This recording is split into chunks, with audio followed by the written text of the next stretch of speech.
يا شباب شايفين الجبل هذا؟ من الذي نصبه؟ الله. شايف الجبل هذا؟ الله أكبر. ترى زيه اثنين تحت في الأرض. هذا الجبل اللي قدامنا زيه مرتين في الأرض، والكلام مع الله. يا الله، الله أكبر. ما أجمله وما أحسنه وما أفضله. تخيل موسى يكلم الله. السؤال: متى نفيق ونعلم عظمته؟ الله أكبر. متى نفيق ونعلم جبروته؟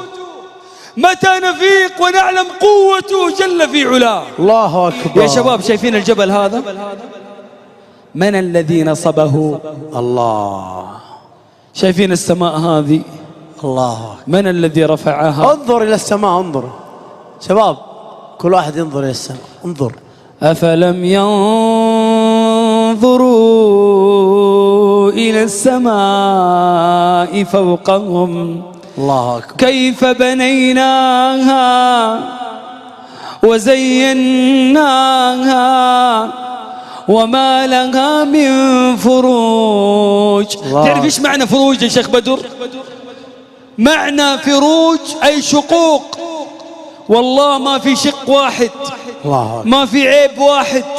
ما ترى في خلق الرحمن من تفاوت. الله. فارجع البصر هل ترى من فطور. شايف الجبل هذا؟ الله أكبر. ترى زيه اثنين تحت في الأرض. هذا الجبل اللي قدامنا زيه مرتين في الأرض. الله أكبر. من الذي نصبه؟ إنه الله. الله عز وجل يقول عنه: ويسألونك عن الجبال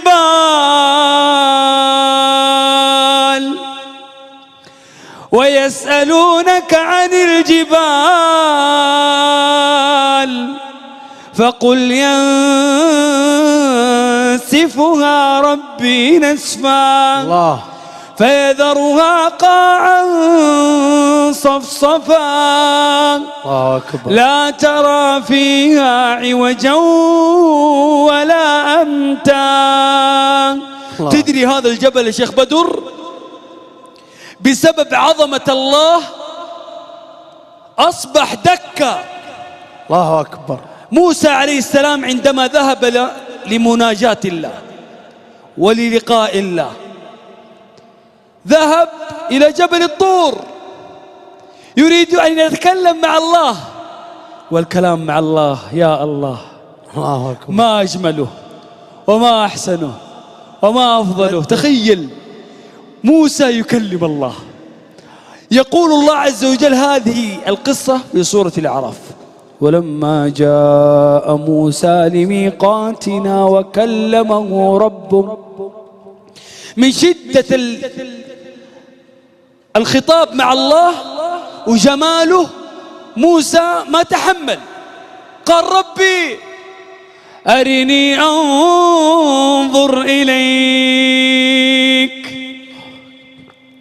ولما جاء موسى لميقاتنا وكلمه ربه قال: ربي أرني أنظر إليك. قال الله: قال لن تراني، يعني أنت ما تستطيع تشوفني، جسمك نظرك ما يتحملني. الله أكبر. لن تراني في الدنيا، لن تراني ولكن انظر إلى الجبل فإن استقر مكانه فسوف تراني. فلما تجلى ربه للجبل جعله دكا وخر موسى صعقا. تخيل، قال ابن عباس: تجلى الله إلى الجبل قدر الأنملة. الله أكبر. قدر الأنملة تجلى الله للجبل فأصبح دكا. الله أكبر. عندما نظر موسى إلى هذا المنظر وخر موسى صعقا فلما أفاق قال سبحانك تبت إليك وأنا أول المؤمنين. شيخ بدر بس أبغى أرمي كلمة كذا أخيرة. موسى عليه السلام عندما أفاق قال سبحانك تبت إليك. السؤال متى نفيق ونعلم عظمته؟ الله أكبر. متى نفيق ونعلم جبروته؟ متى نفيق ونعلم قوته جل في علاه؟ الله أكبر.